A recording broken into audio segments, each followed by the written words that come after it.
hagamos perder tiempo a nuestro invitado. Habíamos dicho antes de ir a la tanda comercial que íbamos a estar aquí precisamente en estudio con el doctor Cristian Coste, hablando un poquito de la cautelar que han presentado en defensa, ¿no?, de la gente que ha obtenido créditos UBA en los últimos años y que, bueno, está sufriendo los gravísimos problemas, ¿no?, de no poder pagar la cuota, que ha subido muchísimo el costo de la cuota. Sí, ha aumentado y el crédito general, ¿no? abismales, y el precio, el capital Sí, que uno ha pedido. O sea, hay gente que ha pedido, no sé, 1 millón y hoy debe 7, 8 millones. Sí, y las cuotas han pasado de 10, 11 mil pesos a 80, 90 mil pesos. O sea, ha sido la verdad que algo usurero, pero bueno, vamos a hablar acá con el doctor Coste que nos explique un poquito qué es la resolución que han logrado, que han ganado y cómo sigue todo esto, ¿no es cierto?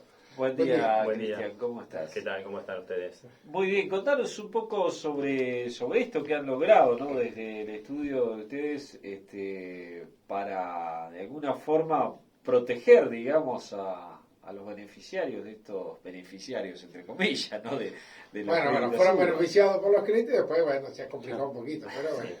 Tomadores de prestadores. Tomadores, claro, de exactamente. préstamos UBA. Bueno, pudimos actuar en el marco de 2 causas judiciales. Las 2 las tramitamos en la ciudad de Necochea. Una fue a finales del año pasado, que era una señora jubilada que había tomado un préstamo UBA para poder adquirir un automotor. Sí. Pudimos obtener una medida cautelar, principalmente para que no se le incremente tanto el porcentaje de afectación de sus ingresos. Claro. ¿No? En este caso eran haberes jubilatorios. Y este año pudimos actuar también y obtener una medida cautelar de igual tenor, o sea, favorablemente, para un cliente que también había sido tomador de un préstamo hipotecario UBA, pero bueno, en este caso fue para la adquisición de un inmueble. Bueno, si bien son situaciones diversas, el contexto en el cual se dan es el mismo, ¿no?, que es el préstamo UBA, y bueno, un poco tenemos todos público conocimiento de cómo están afectando a toda la gente que ha ido o concurrido al banco a tomar esta clase de préstamos. Legalmente, bueno, yo no soy abogado, vos lo sabrás, no hay como, digamos, un porcentaje de afectación en el caso de un empleado, o como decías vos, un jubilado, ¿no? Hasta qué, según lo que dice, ¿no?, por ahí los créditos, hasta qué porcentaje se le puede afectar habitualmente, no digo en este caso de los... Sí, hay porcentajes de afectación. Ajá. Pero bueno, en realidad nosotros lo encuadramos en lo que son las normas de defensa del derecho al consumidor.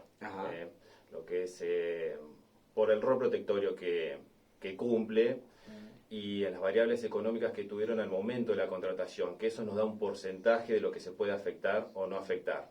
Ajá. Ahondando un poco más en el tema para explicar bien el porcentaje que nosotros pedimos en la cautelar.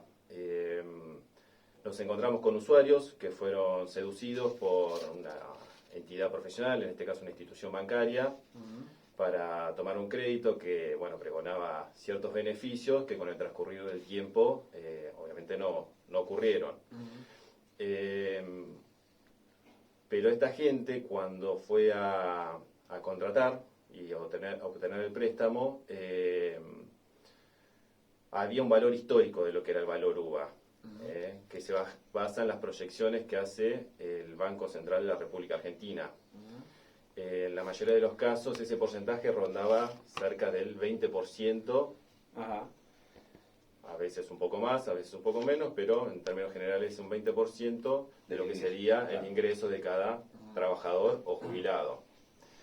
Bueno, ese porcentaje quedó totalmente desvirtuado con el transcurso de los años. ¿Por qué? Porque el UBA se actualiza diariamente. Se actualiza con un coeficiente de estabilización de referencia que se basa directamente en lo que es el índice de precio del consumidor, lo que nosotros vulgarmente conocemos como inflación. Claro. hice toda esta explicación por ahí para llegar a lo que es el término inflación, que es algo comúnmente conocido por toda la gente porque nos impacta en la economía diaria cada uno.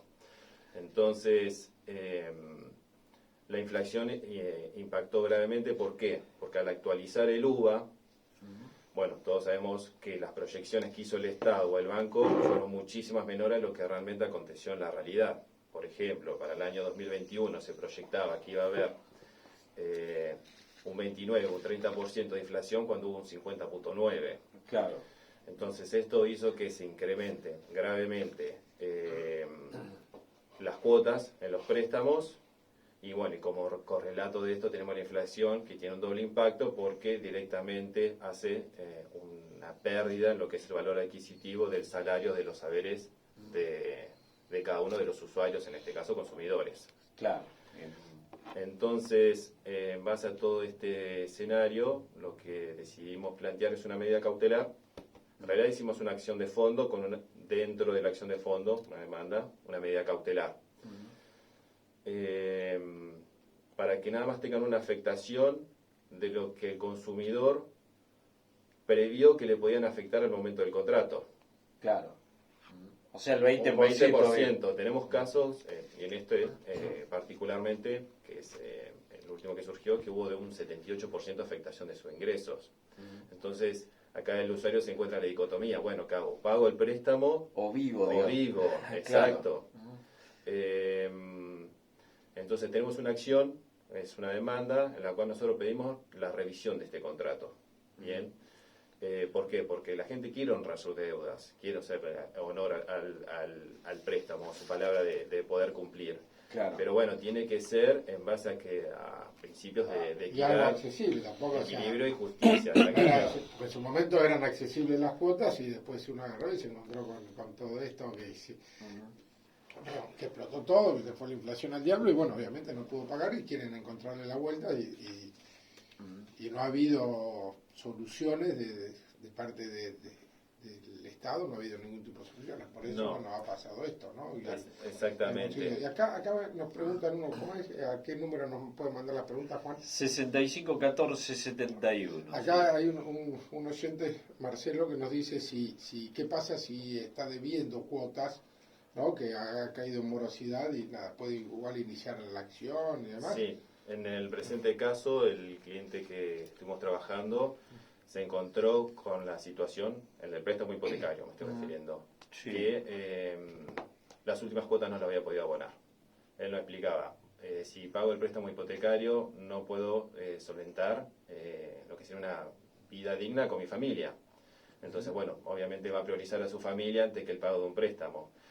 Iniciamos la acción, en este caso estaba en morosidad el cliente y pudimos demostrar el porcentaje que le hubiera afectado si hubiera pagado, el cual era totalmente excesivo y oneroso.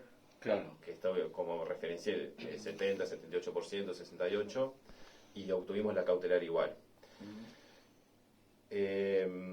La cautelar nosotros la planteamos dentro de la demanda principal para que haya una tutela anticipada de que mientras tramite el juicio el porcentaje de afectación no sea mayor al que nosotros estamos solicitando.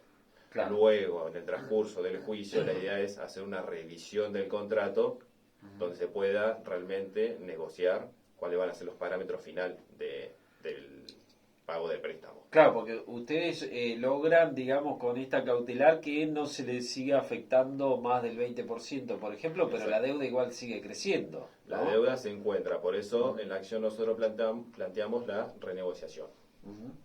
Claro. Nos basamos en una teoría, que es la teoría de la excesiva onerosidad sobreviniente, y planteamos la intervención de un juez. Porque bueno, como hoy decía Sebastián, no hubo una intervención del Estado eficaz para poder contener esta situación.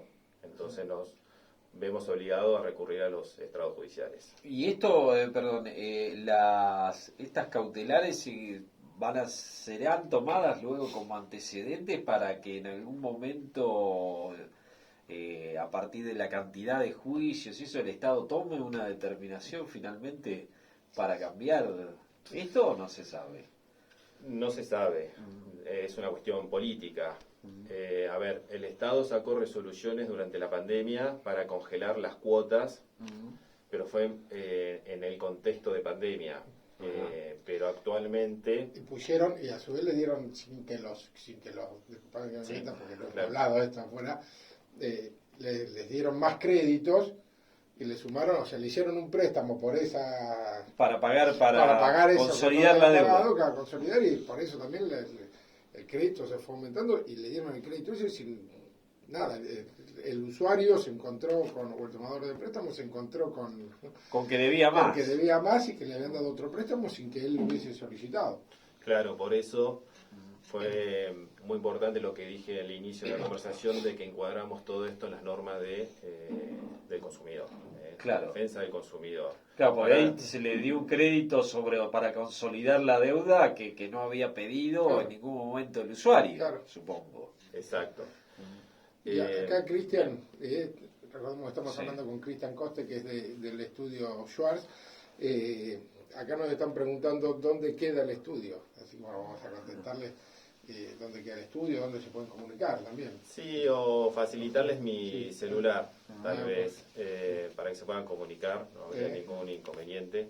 Bien, ¿y el estudio dónde queda? Porque van a algunos seguramente... ¿Querés decirlo o no querés decirlo? Sí, la idea sería tal vez otorgar turnos previos. Que vayan con turnos previos, Sí, bueno, ahora preferimos vamos a pasar... otorgar un número de celular, de esa forma, un mail y así ya un email, donde se puedan comunicar ya WhatsApp y concurrir al estudio. Claro, ahí hay mucha demanda, digamos, o sea, de usuarios de estos créditos que están recurriendo a la justicia para ver si pueden salir de esta situación, porque sabemos que hay mucha gente que ha tenido que, por ejemplo, el que se compró la casa con estos créditos, hay mucha gente que ha tenido que salir a venderla, no sé si puede venderla, pero bueno, porque ya se encuentra en una situación desesperante. La gente no quiere vender la casa. Claro. Sí, no pueden por la hipoteca. Claro. Bien, quienes están grabados con un derecho real, pero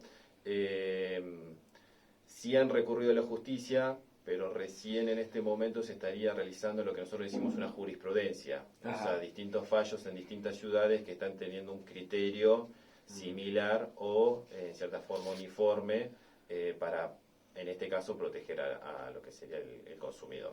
Claro. Ha habido fallos en contra y ha habido fallos favorables. Por suerte acá, en Necochea, los dos casos que pudimos actuar, tanto de automóvil como crédito hipotecario, fueron favorables. Claro. Las medidas cautelares, la acción de fondo, continúan tramitando. Y para tener un panorama real, digamos, de qué tanto ha afectado, ¿cuánto es, en el caso este que estamos hablando, el préstamo que habían pedido y cuánto es lo que tienen que devolver o de cuánto era la cuota y de cuánto es ahora? Generalmente, cuando hacemos una proyección, vemos que se han sextuplicado las deudas. Sextuplicados. Ajá. Claro, en este caso particular era de esa forma. O sea, vimos cuánto era el valor UVA al momento de la adquisición y hoy en día, y era 6 veces más. Pero ya no en algunos casos se transforma, digamos, por la persona que lo tomó, digamos, por ahí se torna incobrable para el banco, ¿no?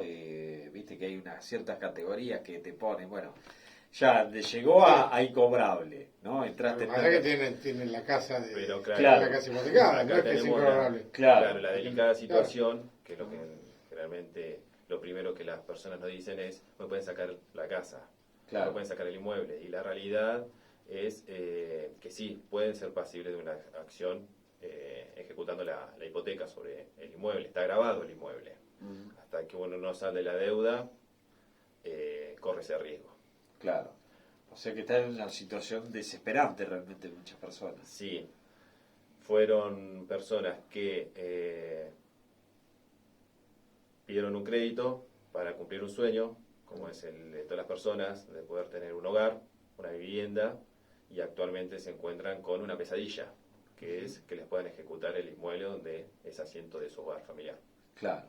Esto también, Cristian, sacándote un poquito de luva, ¿se trasladó a otro tipo de créditos que haya tomado la gente? ¿Ustedes tienen consultas por otro tipo de créditos tomados más o menos en la misma época, así en contexto de pandemia, en esas situaciones o no? Lo que pasa es que los otros créditos tienen una forma de actualización diferente. Claro. El gran perjuicio que nosotros vemos ha sido con los prestadores de créditos UBA. Claro.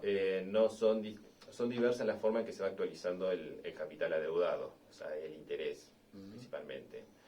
Entonces, si bien todos los créditos tienen una carga o una dificultad en lo que puede ser su actualización y pago, la del UBA es excesivamente onerosa a comparación del resto.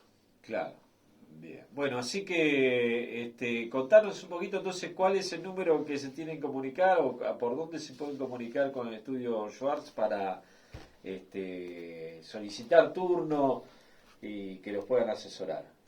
Al teléfono 2262 317311. 317311. Bueno, perfecto. ¿Y algún mail tienen, recordás, o simplemente se comunican ahí? Pueden enviar a estudiocoste@outlook.com.ar. Muy bien. Bueno, perfecto. Entonces, vamos a seguir con este tema porque sabemos que hay mucha gente aquí en nuestra ciudad. No sabemos en realidad cuántos son, pero hay muchísima gente afectada por esto, ¿no? que está pasando. Así que gracias. Bueno, no, gracias a ustedes por el espacio. Muy